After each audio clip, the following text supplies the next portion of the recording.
बिस्मिल्लाहिर्रहमानिर्रहीम। आज की मैं वीडियो शुरू कर रही हूँ इस दुआ के साथ कि अल्लाह ताला हमारे रिज़्क़, हमारी रोज़ी, हमारे दस्तरखानों में बरकत दे और हमें हलाल रिज़्क़ खाने की तौफ़ीक अता फ़रमाए। कमेंट में आमीन लिखिए। हो सकता है किसी एक की दुआ अल्लाह ताला की बारगाह में कबूल हो जाए। तो अस्सलाम वालेकुम, welcome to my channel easy cooking with Almas. तो आज मैं आपके लिए कुछ टिप्स लेकर आई हूँ जो कि आपके लिए बहुत यूज़फुल है। तो सबसे पहली टिप है मेरे इन बेडशीट्स को लेकर कि इनके जो कॉर्नर होते हैं ना, ये अंदर बैठते नहीं हैं।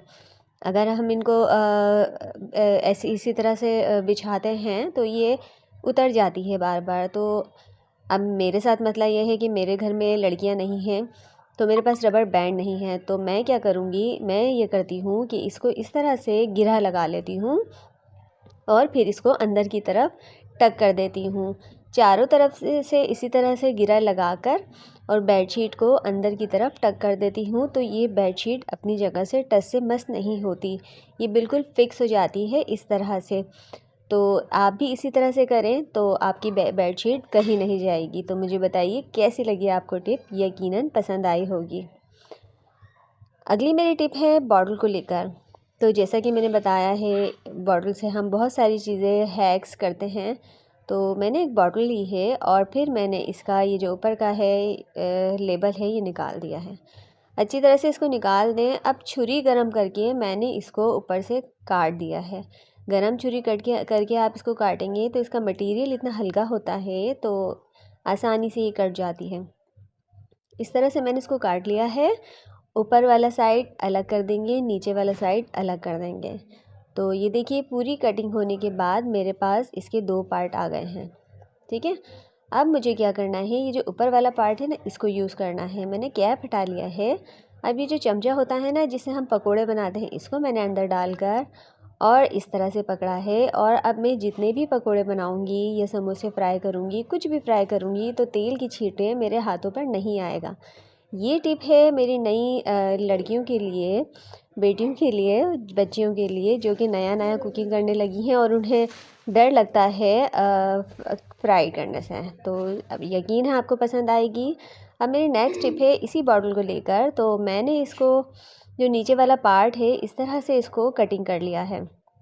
इतनी बड़ी बड़ी बॉटल है, हम वेस्ट तो नहीं करेंगे। तो मैंने पहले इसको नाइफ़ से निशान लगा लिया था और अब मैंने सीज़र से काट लिया है। तो ये बहुत इजीली कट हो चुकी है। अब इसके जो बॉटम पे है, जो नीचे वाला पार्ट है, तो उस पे मैं सुराख करूँगी। गरम कील से मैंने सुराख किए हैं, बहुत सारे सुराख करके अब मैं साइड में एक सुराख कर रही हूँ बॉटल के। ठीक है, अब मैंने नीचे की तरफ और ऊपर एक सुराख ऊपर की तरफ कर दिया है। ठीक है, अब मुझे ये बहुत सारे सुराख मिल गए हैं, नीचे छलनी नुमा एक चीज़ बन गई है।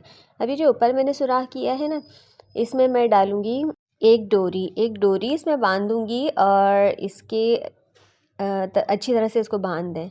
अब मुझे ये क्या करना है, मैं क्या बना रही हूँ, आपको अब समझ में आएगा कि मैं इसको लगाऊंगी अपने जो किचन का होता है सिंक या बेसन, उसके ऊपर इस तरह से टक कर लूँगी। अब जो भी कचरा होगा, जो हम बर्तन धोते हैं ना, उसका छोटा छोटा कचरा होता है, तो वो इस तरह से इसमें रह जाएगा और पानी सारा छलनी से नीचे निकल जाएगा। तो इस तरह से हमारा जो बेसन का ड्रेन है ना, वो गंदा नहीं होगा, सारा कचरा इसी में चला जाएगा। या हम अपने जूना वगैरह जो होते हैं स्टील के, वो भी इसमें डालकर रख सकते हैं।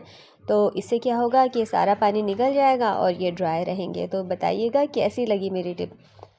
अब मैं आती हूँ अगली टिप की तरफ। तो अगली टिप है मेरी इसी बॉटल के बीच वाले पार्ट को लेकर। तो मैंने क्या किया है, इसको काट लिया है। मैं इसको शूट नहीं कर पाई, तो इस पार्ट से मैंने छोटे छोटे से इसके रिंग बना लिए हैं। ये देखिए 3 रिंग बन गए हैं। आप चाहें तो बहुत पतले रिंग कर सकते हैं। अब इन रिंग्स को मैं यूज़ करूँगी अपने हैंगर में। इस तरह से एक हैंगर में डालूँगी और फिर दूसरा हैंगर इस रिंग में फ़िक्स करूँगी। तो इससे होगा ये कि बहुत कम जगह में मेरे 3 ड्रेसेस आ जाएंगे। मेरे जो कबर्ड है उसकी स्पेस सेव हो जाएगी और मैं अपने इनको इस तरह से ऑर्गेनाइज़ करूँगी कि 3 ड्रेसेस मेरे इस तरह से आ जाएंगे। आप 3 से ज़्यादा भी ले सकते हैं और अगर छोटी बॉटल हो तो ये रिंग और छोटे हो सकते हैं। तो ये देखिए मैंने इस तरह से इसको एक के बाद एक करके डाल दिया है। तो ये मेरे 3 ड्रेसेस इतनी कम स्पेस में ऑर्गेनाइज हो चुके हैं। तो उम्मीद है आपको मेरी ये टिप पसंद आएगी। मुझे दुआओं में याद रखना, अपना ख्याल रखना। अल्लाह हाफिज़।